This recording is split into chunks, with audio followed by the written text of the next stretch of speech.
Hello दोस्तों, मेरा नाम कार्तिक कुमार जांगीड़ है। आज हमारे मैट्रिक्स चैप्टर की लास्ट क्लास है। आज जो अपन पढ़ेंगे वो क्या है, इन्वर्स कैसे निकाल सकते हैं किसी मैट्रिक्स का। ठीक है, अभी तक अपन ने अलग अलग मैट्रिक्स निपटा चुकी है। ठीक है, और हो चुकी है ट्रांसपोज पढ़ लिया अपन ने, अलजेब्रा ऑफ मैट्रिक्स पढ़ लिया और कुछ स्पेशल मैट्रिक्स देख ली, प्रॉपर्टीज देख ली हर किसी की। ठीक है, तो ये लास्ट सेक्शन बचा है इस मैट्रिक्स चैप्टर का, इन्वर्स ऑफ अ मैट्रिक्स। किसी मैट्रिक्स का अपन कैसे इन्वर्स निकाल सकते हैं। ठीक है, चलिए फिर स्टार्ट करते हैं।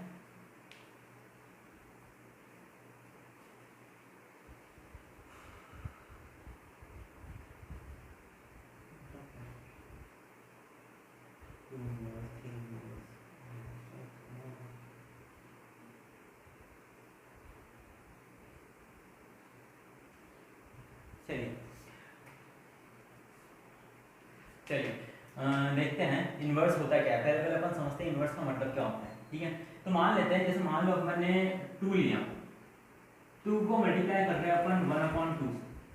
ठीक है, 2 को मैं मल्टीप्लाई कर रहा हूँ 1/2 से, तो मुझे बताओ रिजल्ट क्या मिलेगा, 1 ही मिलेगा। ऑफकोर्स 2 से 2 घट जाएगा, 1 मिल जाएगा। ठीक है, कोई दिक्कत नहीं है इसमें। तो अब देखना इधर, इसको काटने से पहले देखते हैं 2 इसको ये 1/2 को मैं ऐसे भी तो लिख सकता हूँ 2 की पावर -1, कोई दिक्कत तो नहीं। और इसी को मैं क्या बोलता हूँ, इन्वर्स बोलता हूँ। 2 का इन्वर्स है, 2 का इन्वर्स 2 से मल्टीप्लाई हुआ तो अपन को फिर भी क्या रिजल्ट मिलेगा, 1 ही मिलेगा। ठीक है, तो जैसे मान लो और अपन एग्जाम्पल लेते हैं 5 को मल्टीप्लाई करता हूँ इसकी इन्वर्स से, तो अपन को क्या मिल रहा है 1। सही है, तो एक तरीके से इन्वर्स है। तो अपन ने मैट्रिक्स में देखा था, अलजेब्रा ऑफ मैट्रिक्स में अपन ने 3 ही चीज पढ़ी थी मैट्रिक्स, अलजेब्रा ऑफ मैट्रिक्स में multiplication bye scalar, multiplication of 2 matrix और एडिशन ऑफ मैट्रिक्स, और सब्ट्रैक्शन इसी में आ जाता है। अपन ने कहीं पे भी डिवाइड की बात नहीं करी थी मैट्रिक्स के अंदर, अलजेब्रा ऑफ मैट्रिक्स पर डिवाइड भी तो अलजेब्रा ही होता है। ठीक है, तो वो इस वजह से नहीं करी थी क्योंकि इन्वर्स वाला सेक्शन इसमें है, डिवाइड वाला नहीं ले सकते अपन, कोई 2 मैट्रिक्स को डिवाइड नहीं कर सकते। ठीक है, तो इसी वजह से अपन ने इन्वर्स वाला टॉपिक अलग से लेके आए, ये डिवाइड की तरह ही है। ठीक है, देखते हैं। तो ये समझ में आ रहा है कि अपन कोई किसी भी चीज को अगर उसके इन्वर्स से मल्टीप्लाई करते हैं तो अपन को क्या रिजल्ट मिलता है, यूनिटी या 1 बोल सकते हैं। ठीक है, तो वही चीज है, तो ये इसका इन्वर्स हो गया। अब मैट्रिक्स की भाषा में इन्वर्स यही है, तो इन्वर्स ऑफ अ मैट्रिक्स। देखो मैट्रिक्स की भाषा में अपन 1 जो है वो किससे रिलेट करते हैं, आई से।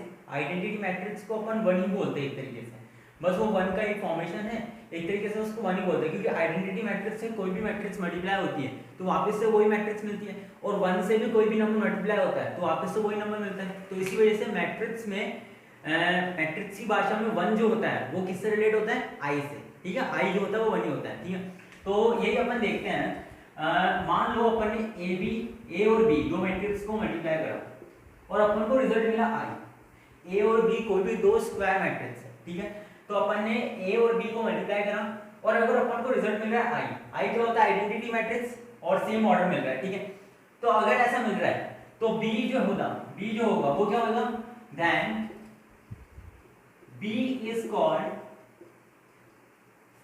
Inverse of A. ए का इनवर्स ही है। ठीक है, तो मैंने क्या बोला, कोई भी 2 मैट्रिक्स को मैंने मल्टीप्लाई करा, अगर अपन को रिजल्ट आई मिल रहा है तो बी को अपन क्या बोलेंगे, इनवर्स ऑफ ए, या ए को भी बोल सकते हैं इनवर्स ऑफ बी। ध्यान रखना ये 2 चीजें, कंफ्यूज मत होना आराम से। बी को अपन ए का इनवर्स बोलेंगे अगर आई मिल रहा है तो, सेम ऐसे ही ए का इनवर्स बी बोलेंगे जब आई मिल रहा है, तो बात एक ही है। ठीक है, या तो उसको अपन ऐसे भी लिख सकते हैं, ए टाइम्स ए इनवर्स बराबर आई, या बी इनवर्स टाइम्स बी बराबर आई। ये दोनों ही चीज वैलिड है, या तो ए का इनवर्स आ गया या बी का इनवर्स आ गया। ठीक है, या तो ए इनवर्स होगा बी का या बी होगा इनवर्स ए का। ठीक है, वो कोई दिक्कत नहीं है। तो मतलब कोई भी मैट्रिक्स को अगर अपन ने उससे मल्टीप्लाई करा उसके इनवर्स से तो अपन को आइडेंटिटी मैट्रिक्स मिल रहा है, तो इसी को अपन क्या बोलेंगे, इनवर्स बोलेंगे ए का। ठीक है, ये बात सिंपल सी होगी, इनवर्स होता क्या। ठीक है, अगर ए बी बराबर आई है तो, क्योंकि प्रोडक्ट रूल जो है यहाँ से ए बी बराबर आई है तो बी ए बराबर भी आई ही होना चाहिए। ठीक है, ये ध्यान रखना कि ए बराबर आई है और बी ए बराबर आई है तो अपन बोल सकते हैं कि बी जो है इनवर्स ऑफ ए। ठीक है, फिलहाल ये बचता है। ठीक है, यही है इनवर्स ऑफ ए का इनवर्स। ठीक है, तो अपन देखते हैं कैसे अपन फाइंड कर सकते हैं। फिलहाल तो अपन ने जाना है कि इनवर्स होता क्या है। 2 रूल बनाए हैं कैसे अपन अपन निकाल सकते हैं एलिमेंट्री ट्रांसफॉर्मेशन।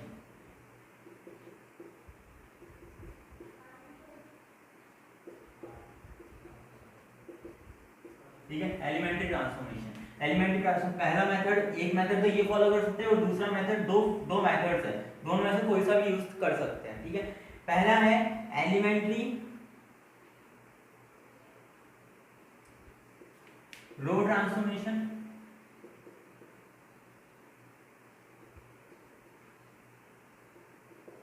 दूसरा है एलिमेंट्री कॉलम ट्रांसफॉर्मेशन।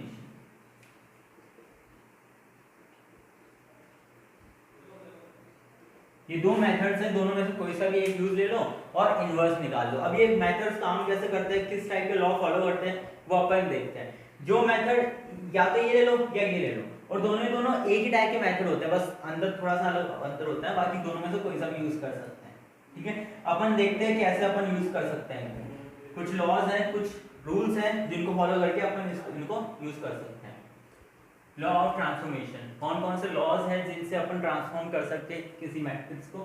ठीक है, देखते हैं।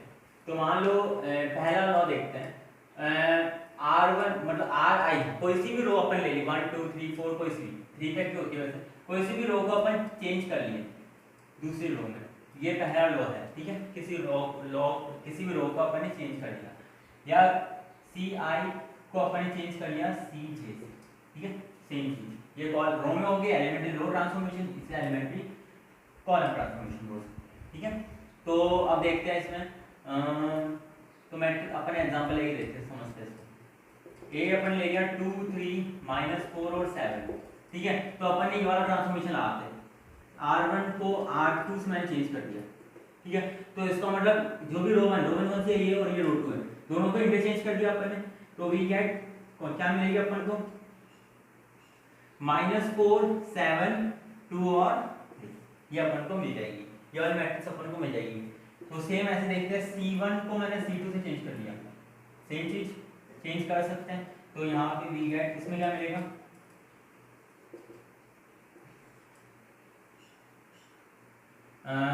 3 7 2 और -4। ठीक है, ये पहला रो है अपन ने यूज कर लिया, इस टाइप से अपन ने कर लिया, ये रो 1 को रो 2 से चेंज कर लिया। ठीक है, और कॉलम 1 को कॉलम 2 से मैंने चेंज कर दिया। ठीक है, दूसरा देखते हैं, R1 Ri कोई भी एक मैट्रिक्स ले लिया अपन ने, उसको मैंने किसी भी नंबर से मल्टीप्लाई करा, के किसी भी नंबर से मल्टीप्लाई करा, Rj को किसी भी यहाँ पे Ri होना चाहिए, किसी भी एक रो को मैंने किसी नंबर से मल्टीप्लाई कर दिया। ठीक है, और इसी को अपन कॉलम में देखें तो किसी भी कॉलम को मैंने किसी नंबर से मल्टीप्लाई कर दिया, k से किसी i। ठीक है, देखते हैं, तो एग्जांपल ले देखते हैं। ए अपन ने मैट्रिक्स ले ली, अपन ने 2 3 7 8। ठीक है, इस टाइप अपन ले लिया, और अपन निकालना चाहते हैं ये R2 goes to 3 times R2। ठीक है, अपन ने मल्टीप्लाई कर दिया 3 से किसी रो 2 को। ठीक है, तो देखते हैं मल्टीप्लाई करा तो सेकंड रो है, सेकंड रो कौन सी है, सेकंड रो को मैंने 3 से मल्टीप्लाई कर दिया, सेकंड रो कौन सी है, ये सेकंड रो में कौन कौन से एलिमेंट है, ये दोनों, तो ये दोनों ही 3 से मल्टीप्लाई होंगे, तो कर देते हैं। तो इससे अपन को क्या मिलेगा,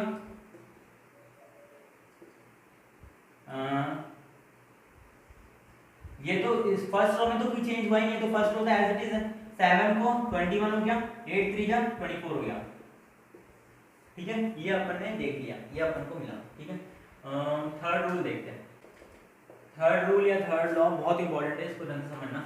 तो मैंने मान लो ये वाला लॉ है, इसमें Ri goes to Ri plus k times Rj, Ri और ये Rj, Ri क्या दिखा रहा है, ये रोज है, कौन सी, ये वाली जो रो है वो भी इधर होनी चाहिए, और दोनों रोज को अपन मल्टीप्लाई कर रहे हैं, सॉरी ऐड कर रहे हैं, और k से अपन किसी दूसरी रो को मल्टीप्लाई कर रहे हैं। तो ढंग से समझना इसको, मैंने कोई सी भी रो ले ली फर्स्ट, इसको अपन है ना एग्जांपल के थ्रू ज़्यादा बेटर समझ पाएंगे। तो पहली बात, ये कॉलम में भी सेम ऐसे ही कर सकते हैं, Ci goes to Ci plus k times Cj।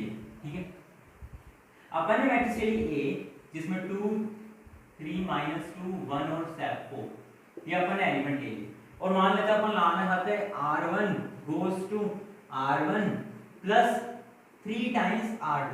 इसको ढंग से समझना कैसे अप्लाई करता है, ढंग से बिल्कुल आराम से। जो भी चेंज हो रहा है इधर जो होता है वो क्या होता है, जिसमें चेंज हो रहा है, तो चेंज किस में हो रहा है, इसमें।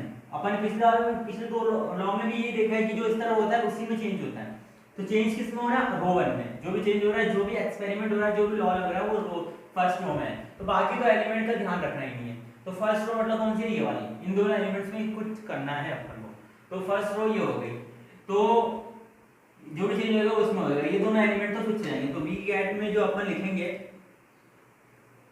ये तो पक्का हो जाएंगे, 1 और 4 तो पक्का ही रहेंगे। इन दोनों एलिमेंट्स के बारे में पता लगाना है। देखते हैं R1 में चेंज करो क्या, R1 plus 3 times R2, R1 plus 3 times R2, दोनों को ऐड कर लो। मतलब रो 1 को ऐड कर लो 3 गुना R2 से।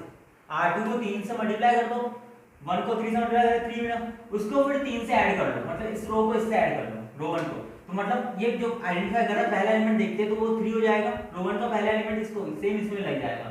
3 प्लस 3 टाइम्स 1 ही बोल रहा है, 3 प्लस 3 टाइम्स 1, ध्यान से समझ लेना है ना। तो 3 प्लस 3 कितना हो गया, 6, तो इधर 6 आ जाएगा। सेम इधर क्या हो जाएगा, पहले खुद निकाल के देखो एक बार जरा। तो पहले चेंज इसमें होगा, तो -2 तो इधर है रो 1 में, और प्लस 3 टाइम्स रो 2 में कौन सा है, 4, 4 की जगह 12 में -2 करेंगे तो कितना हो जाएगा, 10। ठीक है, ये 10 हो जाएगा। तो ये अपने एलिमेंट्स निकले 6, 10, 1 और 4, ये अपना निकला।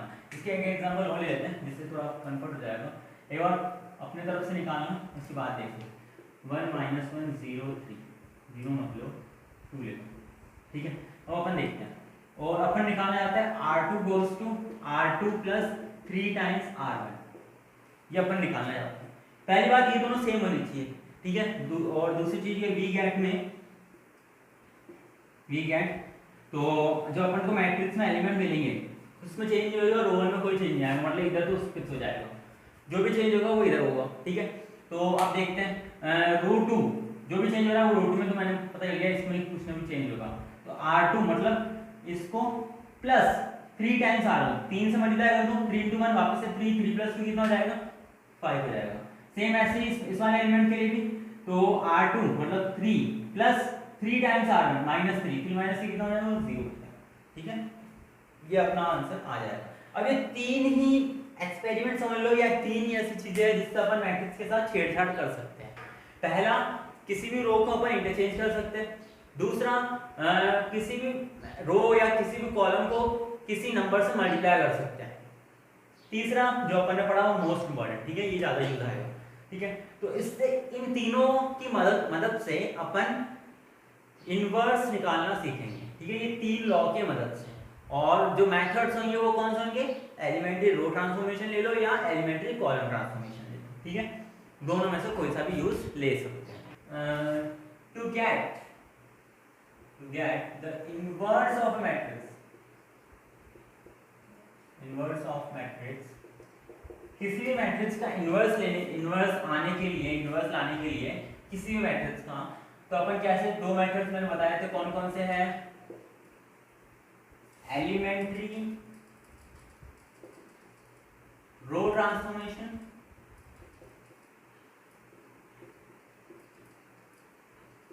और दूसरा अपन ने मेथड पढ़ा elementary column transformation.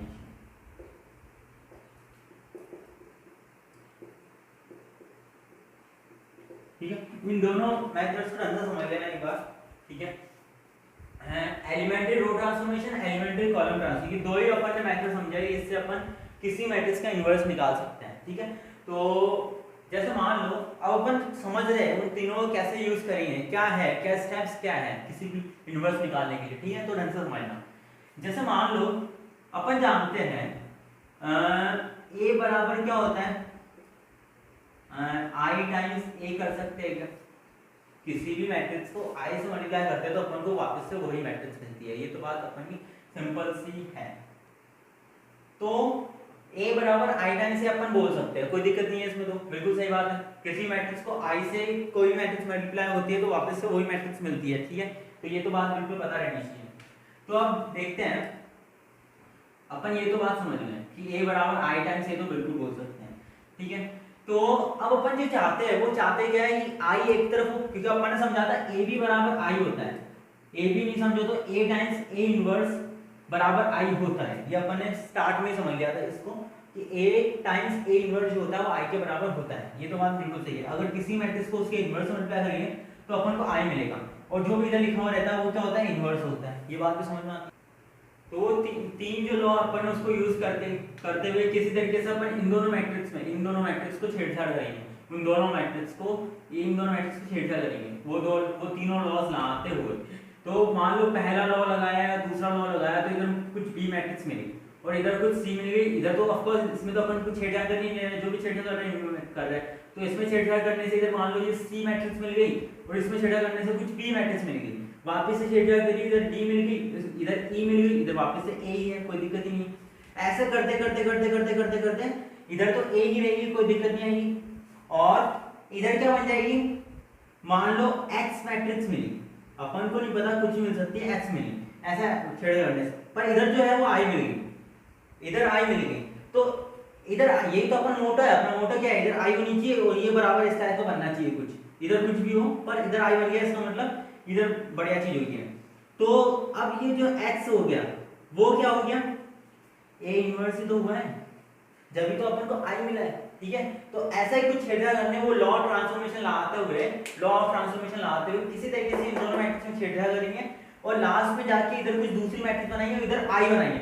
Main motto left hand side में अपन को i बनाना है या राइट हैंड साइड में, एक तरफ अपन को i चाहिए, एक तरफ i आ गया तो मतलब अपना काम बन चुका है, फिर इनवर्स निकल चुका है। तो ये x ही क्या है, इनवर्स है, a इनवर्स है, ठीक है। तो सेम ऐसे ही इसमें कॉलम में लगाएंगे और लास्ट में इस टाइप का कुछ बनाएंगे जिस तरफ एक तरफ i होगा और दूसरे तरफ कुछ भी हो, एक तरफ i होना चाहिए। तो ऐसा करने के बाद में जो ये वाला जो एलिमेंट होगा वो क्या होगा, उस दूसरे वाले मैट्रिक्स का इनवर्स होगा, ठीक है। तो अपन क्वेश्चन को हेल्प करते हुए अपन देखते हैं कैसे अपन कर सकते हैं, ठीक है। चलिए देखते हैं। ये बहुत इंपॉर्टेंट टास्क होता है, बहुत हैवी लेवल का होता है, इसको ढंग से दिमाग लगाए करोगे जब भी होएगा, बहुत अच्छा टास्क होता है ये, इसको ढंग से समझ लेना और अप्लाई करते रहना। एनसीईआरटी के जितने भी एग्जांपल्स और क्वेश्चंस वगैरह हैं वो पूरे निपटा देना, जिससे हैबिट बन जाएगी, फिर कोई दिक्कत नहीं आएगी। 10 से 15 में कोई तो 2 या 3 क्वेश्चंस अपने तरफ से सॉल्यूशन देख देख के समझ के किसी तरीके से करना, उसके बाद में अपने आप ही हैबिट बन जाएगी, फिर कोई दिक्कत नहीं आएगी। अभी ऐसा लगेगा यार ये कैसे कर रहा है, इतना ज़्यादा कैसे दिमाग में आ रहा है, ये कुछ नहीं है, क्वेश्चंस करोगे तो आ जाएंगे, ठीक है। तो अपन को ए मैट्रिक्स मिल रही है, अपन जानते हैं ये ए मेथड 1 ले लेते हैं अपन। मेथड 1 कौन सा था, एलिमेंट्री रो ट्रांसफॉर्मेशन, ठीक है। अपन जो ले रहे हैं एलिमेंट्री रो ट्रांसफॉर्मेशन ले रहे हैं, तो मतलब ए अपन जान रहे हैं, ये तो अपन जानते हैं ए बराबर होता है i टाइम्स ए, इसमें कोई दिक्कत नहीं है। तो अब अपना मेन मोटो क्या है, वापस से देख लो, किसी तरीके से इन दोनों में मैट्रिक्स में वो लॉ ऑफ ट्रांसफॉर्मेशन लगा के इधर i लेके आना, उधर a लेके आना, ठीक है, यही है। तो देखते हैं। तो a तो क्या है, होती है 1 2 2 और -1, ये तो एक क्वेश्चन दे रखे हैं। और i क्या है, अपन जानते हैं 1 1 0 0। अब मुझे 3 into 3 ऑर्डर क्यों नहीं लिए, क्योंकि ऑफ कोर्स इधर 2 है तो इधर भी 2 ही रहना चाहिए, ठीक है। तो ये i ले लिया अपन ने, और इसमें तो वैसे भी कोई छेड़छाड़ होती ही नहीं है, मेन इन दोनों में होती है तो अपन इन दोनों में ही करेंगे, ठीक है। तो अब अपन लगाते हैं लॉ ऑफ ट्रांसफॉर्मेशन, ठीक है। तो पहले अपन को मेन मोटो क्या, इधर i लेके आना, इधर कुछ भी होता है इधर कोई मतलब नहीं है, बस इधर i आना चाहिए। तो कैसे आएगा i, अब देखो अगर मैं इसको 2 से मल्टीप्लाई कर दूं और इससे माइनस कर दूं तो इधर तो 0 मिल जाएगा, इधर 0 होता है i के अंदर, ठीक है, i के अंदर होता ही है 0, तो i तो लेके आना है, इधर 0 है होना चाहिए। तो अपन जो कर रहे हैं वो क्या है, छेड़छाड़ किसमें होनी चाहिए, रो 2 में, तो रो 2 इधर आना चाहिए। रो 2 गोस टू क्या करना चाहते हैं अपन, इसको 2 से मल्टीप्लाई करना चाहते हैं, इससे ऐड इससे माइनस करना चाहते हैं, मतलब r2 goes to r2 minus 2 times r1 यही करना चाहते हैं। तो इधर इससे क्या होगा, इसको मैंने 2 से मल्टीप्लाई कर दिया, 2 1 जा 2 हो जाएगा, इसको माइनस करूंगा तो इधर क्या हो जाएगा, 0 हो जाएगा, ठीक है। और इधर तो कोई छेड़छाड़ होगी, इधर तो एज इट इज रहेगा, और यहाँ पे भी इसमें भी तो एलिमेंट में होगा, तो r2 मतलब -1 और माइनस ये -1 तो क्या है, इसका हो गया, और 2 टाइम्स पहले एक बार साइड लिख के आराम से सॉल्व कर लिया, वो चलो नहीं है एक साथ ही लिखे हैं। 2 से इसको मल्टीप्लाई करना है, तो 2 से मल्टीप्लाई करना मतलब 2 इधर हो गया, तो 4 और यहाँ पे माइनस, तो -5 हो जाएगा, ठीक है। करिए देखिए ना, ये आएगा। अब इसमें करा है तो इधर भी होगा, ठीक है, इधर करेंगे तो r2 मतलब ये इसमें कुछ छेड़छाड़ होगा नहीं। रही बात इसकी, तो मतलब ये माइनस इसको 2 टाइम्स करना है, तो 0 माइनस 1 टाइम 2 टाइम्स 1, ठीक है, तो -2 हो जाएगा। और इसको 1 माइनस 2 टाइम्स 0, ठीक है, ये 2 इधर हो गया, R1 का एलिमेंट ये 0 हो गया और यहाँ पे R2 तो ये 1 है, ठीक है, तो यहाँ से कितना हो गया 1 हो गया, ये अपना निकला, ये अपन का 0 एलिमेंट। मेन जो मोटिव मेरा क्या है वो इधर 1 1 0 और 0 ये लेके आना है इस तरफ, एक 0 तो आ गया और 1 तो पहले से ही है, तो मतलब इन दोनों को ही चेंज करना है किसी तरीके से, करते हैं।